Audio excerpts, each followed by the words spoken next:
Hey everyone, it's Brandon here with the Dumbbell. Today we're going to do a great 10-minute beginner's office workout. So with today's workout, no equipment is required. All we're going to need is an exercise mat. We're going to do 4 exercises. And what you're going to try to do is get as many rounds as you can get in 10 minutes. So we're going to start with jumping jacks. So I want you guys to do 20 jumping jacks, just like this. If you have to modify the jumping jacks, just go one leg out at a time.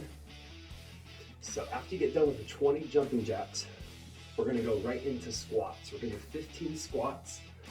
Just squat down, and the main thing with squats is we're trying to make sure our knees don't go past our toes. We're getting our butt back, so you feel that more in your thighs and your glutes, and right here in your knees. So 15 squats, and just go at a nice steady pace. And then after you get done with the 15 squats, we're gonna get down on the ground, and we're gonna start with 10 push-ups. So for the push-ups, if you have to have the knees on the ground, feel free to use your mat right here. And then when you're doing the push-ups, you wanna come down and make sure your back is straight.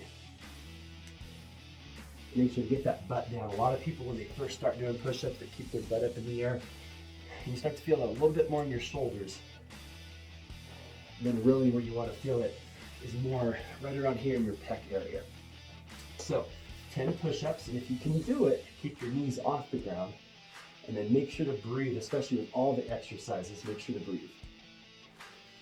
Okay, so now after we get done with the 10 push-ups, we're gonna flip our mat over, and we're gonna do 20 crunches.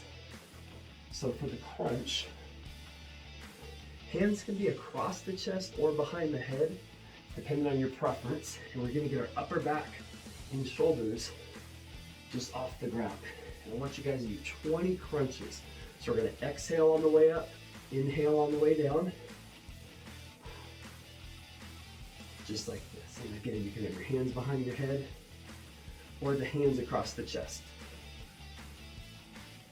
Right, so after you get done with those 4 exercises, just keep repeating as many rounds as you can get in. I would say for 10 minutes, it might be 2 rounds, 3 rounds, at the most 4, but try to go at a nice steady pace. Try to make sure you have good form and good posture. So thanks for watching. If you guys have any other questions, comments, please reply below and check out our other programs that we offer in our description on this video, and I'll see you guys next time.